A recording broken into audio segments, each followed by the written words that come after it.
Good morning, friends. This is Paul. I pray your day is filled with peace and joy.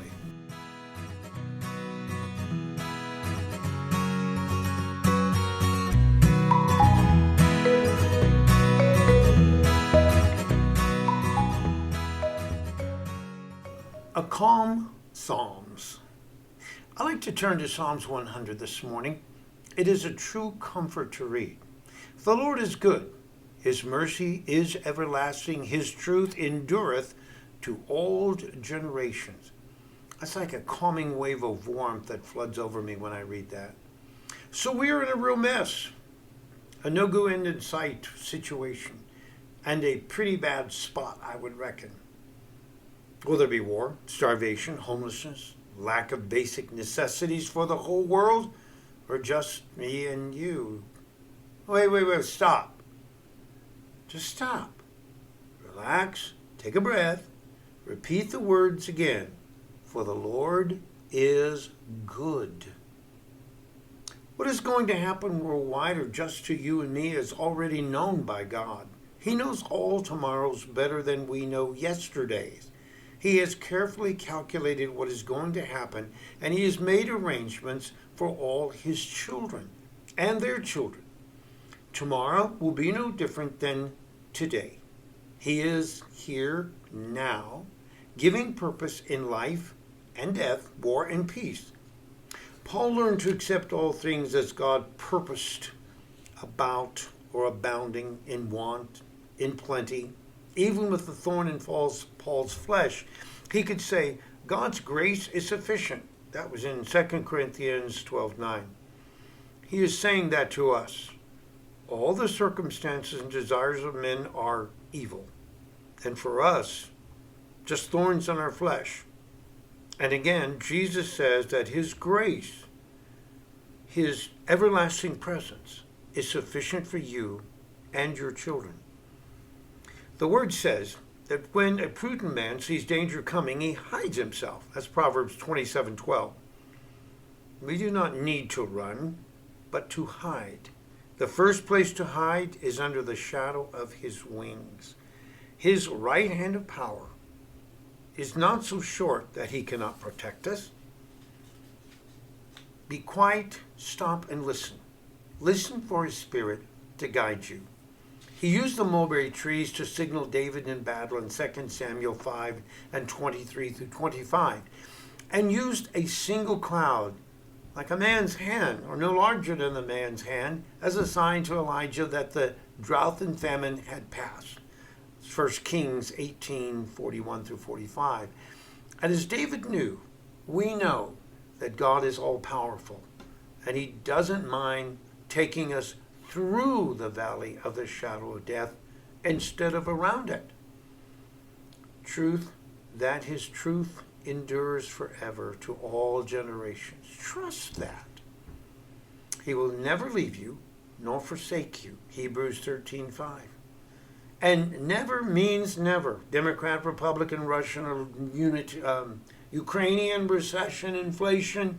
His love endures all of it. I may never see or meet you here in this life, but as God has promised, we, you and I, shall all eat together at his banquet table with all those that love him with all their hearts. Look up.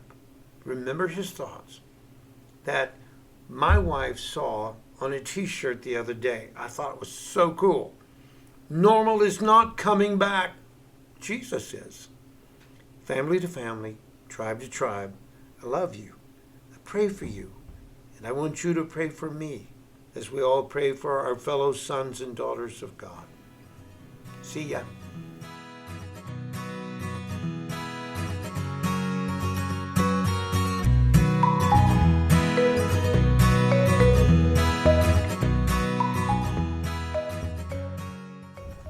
Hey Paul, I really liked this blog. This is one of those blogs that I told you as soon as you finished reading it. I liked it even better hearing it the second time.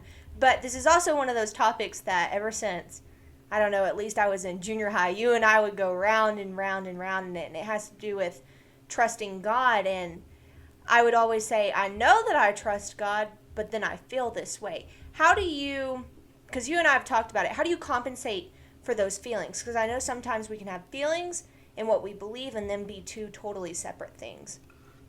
Well, Mac, I think you're absolutely right. People have to realize feelings are not faith. Feelings are not reality. Feelings are emotions that come to us based upon fear. And when fear starts to work in our lives and we let it have an inroad in our thinking, it is accompanied by the word imagination. And so we imagine everything that could happen. We imagine it without limitation. And we imagine always that it's bigger and meaner than us. But we sometimes think it's bigger than meaner than God. And I don't mean God in the way of being mean. I mean the way of God being powerful. So what we have to do is stop and ask ourselves, wait a minute, which part of the Bible am I believing? Which part of the Bible am I quoting? Not which emotion am I going through? Now, we can feel things like sadness, we can feel depression, we can feel anxiety. My question is, what's the source of it? The source is not from God. Right. It is from what we view as around us. And what we view as around us is not of faith. Only of the carnal knowledge we have. We see, touch, or feel. Okay? Yeah, because I can think of so many things, like growing up, it'd be the things that my dad made me do, and I hated it. I was like, I don't want to do this. It's going to be awful. It's going to be terrible. And then I'd be in the middle of it, and it wasn't awful. It wasn't terrible. And me thinking about it was far worse than ever actually doing it, even if it was mildly comfortable. So I think that's a really cool thing, because I think for me there's almost this like internal conflict, because you look at the Bible and you see all of these things that God has been able to do, or he worked through David, and David killed Goliath, and Goliath is at least 4 times the size of little bitty David. And it's almost like, I know those things happened, so then why is it so difficult for me to think that God could help me? That I just don't understand things like that.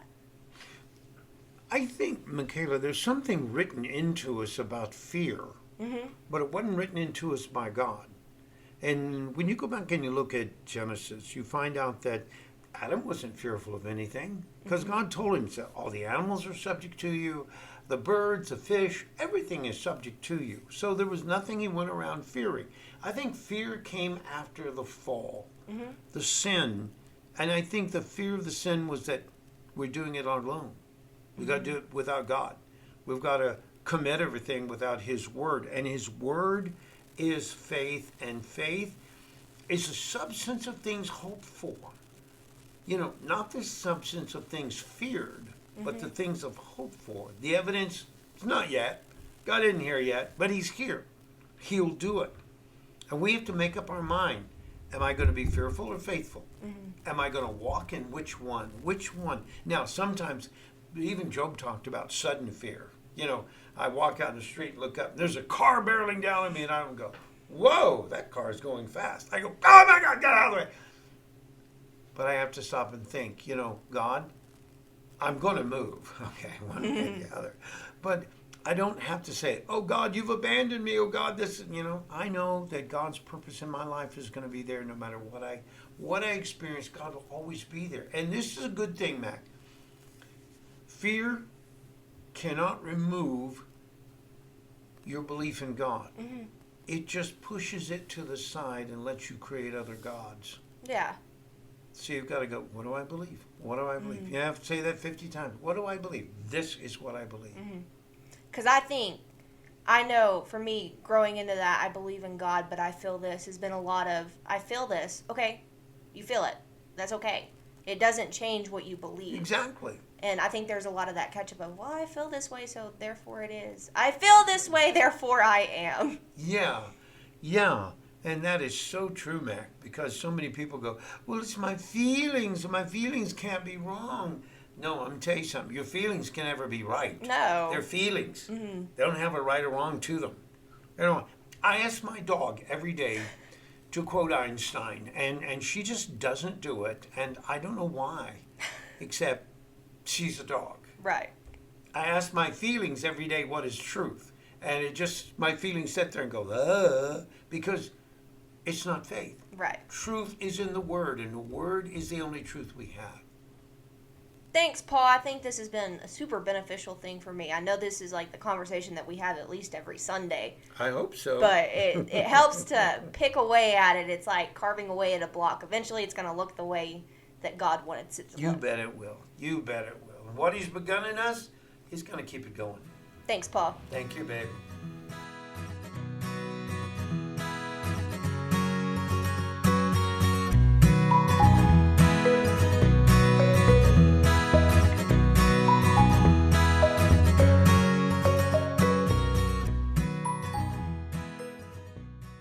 Hey, y'all. Thanks for joining us for Around the Supper Table.